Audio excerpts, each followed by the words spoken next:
My question is about appreciation and other positive emotions that I feel. Lots of times, and I don't know if it's just me or if this is a more common thing, but say the emotion is, say, 95% love and joy. There's like this piercing little piece that is also in there. And is that just a matter of cleaning that up, or is that... Well, it's a matter of recognizing that you're a focusing being, and that contrast, in other words, you wouldn't even know what love and appreciation is if you didn't know what the opposite of it was. So you don't want to condemn the opposite of what you want, because what you want couldn't be if the opposite couldn't be. So if you are predominantly feeling good, then doesn't the not feeling good keep you knowing? In other words, isn't there a sharpening in that focus? Don't you want to be able to focus? Yes, I do. And I guess maybe I'm giving the percentages off a little bit, but there's feeling something that I appreciate, there's like a pang. Does that make sense? There's like a pang of pain. It's a pain. And I'm wondering if that's... Well, we would say that's a wavering within the focus. In other words, the example that our friend offered earlier of Tiger Woods, who is tuned in and winning and feeling good, and yet displayed real discord at a moment of out of the vortex. Well, doesn't it follow that the more you are in, the more you freak out when you're out? In other words, it just follows. When you are accustomed to someone who is not commonly in the vortex, sort of accepts the out of the vortex life. They're tough, they buck up, they endure, they strive and struggle. And so what you're doing, as you tune yourself to the power of source, then you don't have to try to physically hold and maintain the control and struggle as those outside of the vortex do. We want to say to you that it's like if you're in the vortex and in and in and in and in, so you're soaring and joyful, your emotions move from feeling interested to feeling elated to feeling content to feeling peaceful. If you are moving around in the vortex like that, there's quite a range of what you would call descriptive words from inside the vortex. But in other words, even from hope to belief to knowing is all on the verge and in the vortex. Knowing is really in there, believing is in there too, but not as substantially in there. So there's quite a range within the vortex. But if you're really in and you've been in and you've been basking, and then someone brings you a piece of information that is nowhere near a vibrational match to that, the question might be, well, how would law of attraction bring you a piece of information if you're in the vortex? And we say, because you have a willingness and even a desire to interact with your world at large, and there are things that happen. So is it possible that you could be in the vortex and your attention could be called to something that would abruptly take you out of the vortex? And we say, of course it's possible. Now in time, you may be in your physical body and you may be so accustomed to focusing upon the well-being, and you may become so solution oriented, you may become so knowing that every problem just produces a solution, so that the problems don't even faze you because you're so solution oriented. But there is always a range of focus, and that's what you're describing. If we were standing in your physical shoes, we would never say it is my intent to be 100% of the time in the vortex, because if that had been your intention, you would have remained non-physical like us. You said, I'll go forth and explore contrast, because in the exploration there is more substantial, more specific expansion, and I want that. Most people, when we visit with you and you tune to us and you become like so many of you, like Esther and Jerry, where you really care about being in the vortex and it is your dominant intention to be in the vortex, if you are in there 70% of the time, you are doing extremely well in relationship to most people on the planet. Most people are in the vortex. Most people that you run across are in the vortex 1 to 5% of the time. And you recognize it when you see them, because they're more likely to complain, and more likely to make fun, and more likely to push against, more likely to be negative. Look at which movies are blockbusters and which movies aren't. In other words, the public at large is predominantly not in the vortex, and so they can count their moments of elation usually on 10 fingers. There was that time in Malibu, and that time on the beach, and there was that. In other words, they're highlights. They call them highlights, where someone in the vortex has a hard time depicting highlights because it all lights up in a high way, you see. So being aware of how you feel and wanting to feel good, and then having conscious ability to guide yourself there. What we love to see is someone willing to get out in the world and mix it up, someone willing to explore for the purpose of having the new idea be born, but then be clear enough and wise enough to know by the feeling in their own solar plexus whether they are sustaining outside the vortex or whether they are working to be in the vortex. In other words, awareness and control of emotion is the freedom that you all really seek.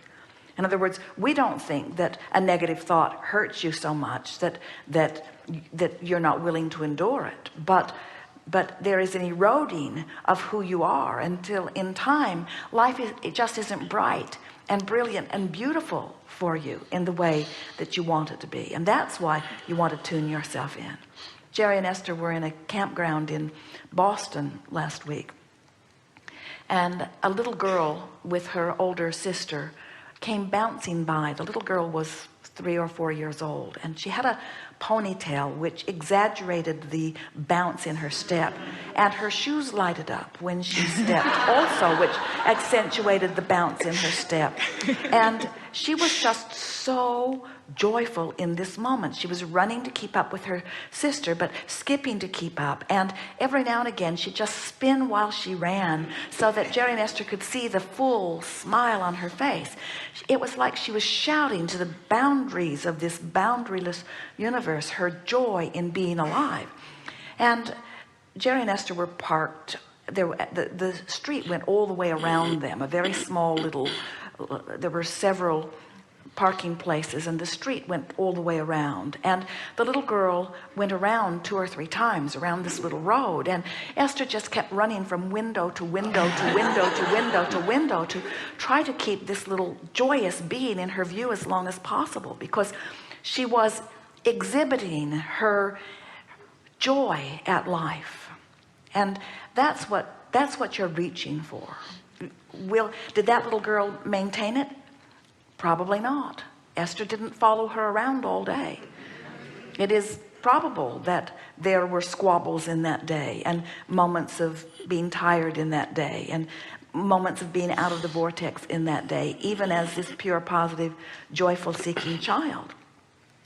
So that child, we would say, in the vortex, vibrationally speaking, was in the vortex 85% of her days. High percentage. Her sister, who was about 2 years older, 40%. Her parents, 5%. So each of you gets to decide. Train yourself, train yourself, train yourself. Get in and then practice the vibration of it. Affirm it. See, you can't push against not being in the vortex. It just keeps you out of the vortex. If you're not in the vortex and you're mad about not being in the vortex, and you're disappointed about not being in the vortex, and discouraged about not being in the vortex, and determined to get in the vortex, and mad that you're not in the vortex, and aware of other people who are in the vortex, and irritated that they're in and you're not in, and wanting to be in the vortex, and determined to get in the vortex, and irritated about not being in the vortex, and want to be in the vortex, and wish you never even heard of the vortex, and tired of striving for the vortex, and aware that the vortex, and then in the vortex. When you find yourself, no matter how you get there, in there, that's when we would put on the steam to do the work. We would not do out of the vortex work, because when you're not in the vortex and you want to be in the vortex and you're trying to get in the vortex from not being in the vortex, you just practice not being in the vortex. So what you do is let life, and it will, take you into the vortex. In other words, no one could have watched that child bounding around that campground without being spun into the web. She was demonstrating a vortex, for heaven's sake. She was going around them and around them and around them and around them and around them. Jerry and Esther, remember, a few years ago, they bought a large piece of property in Texas where their office and home now is. And their property butted up against another man's property. And he had a tennis court and a greenhouse, and his greenhouse was on their property, which they didn't mind. They weren't going to ask him to move it, but they wanted to clear the right-of-way for passage, and it had been unoccupied, and he was not happy about them buying the property and wanting to use the access.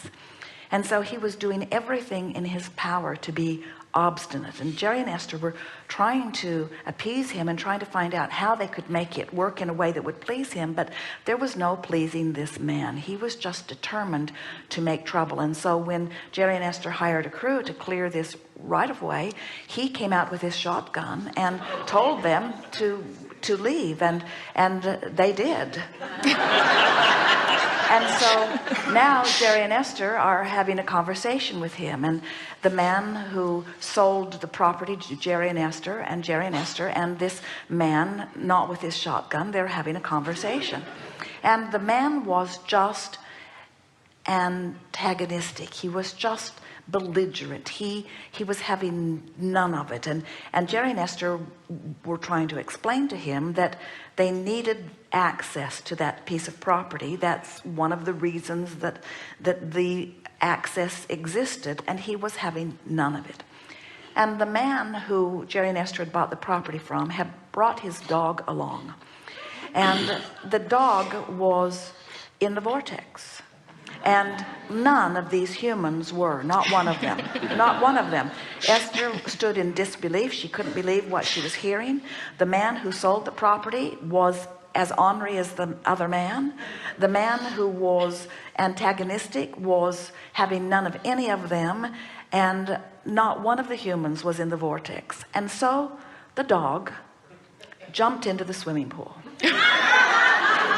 and swam in circles, and then came out of the swimming pool and proceeded to shake himself off on every one of them. He ran around them and around them and around them and around them and around them and around them and around them and around them, put wet dog hair water all over them, and did it so long that all of them were laughing. All of them were laughing. He spun his web of alignment around these humans who were confused about life. They laughed, they shook hands, they agreed, and it was done. Now, you're getting way more than you bargained for here, because you're commonly in alignment. In other words, you understand about the vortex and you know how to be in there. What we want you to understand is that you get to set your own standards, and what happens is once you accept the validity of this vortex, this vibrational reality, and once you feel how it feels to be in it and not, and in it and not, and in it and not, and by the way, it keeps moving because life keeps taking you into higher and higher vibrations.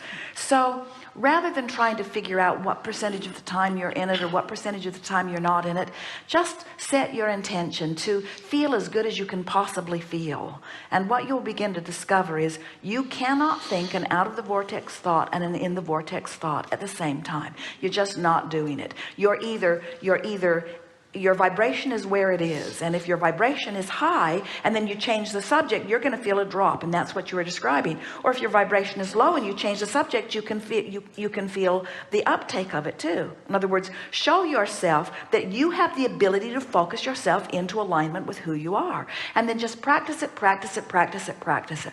And most of all, don't ever get down on yourself for focusing out of the vortex. It's all right. It's a step one moment. Just don't make a career out of step one.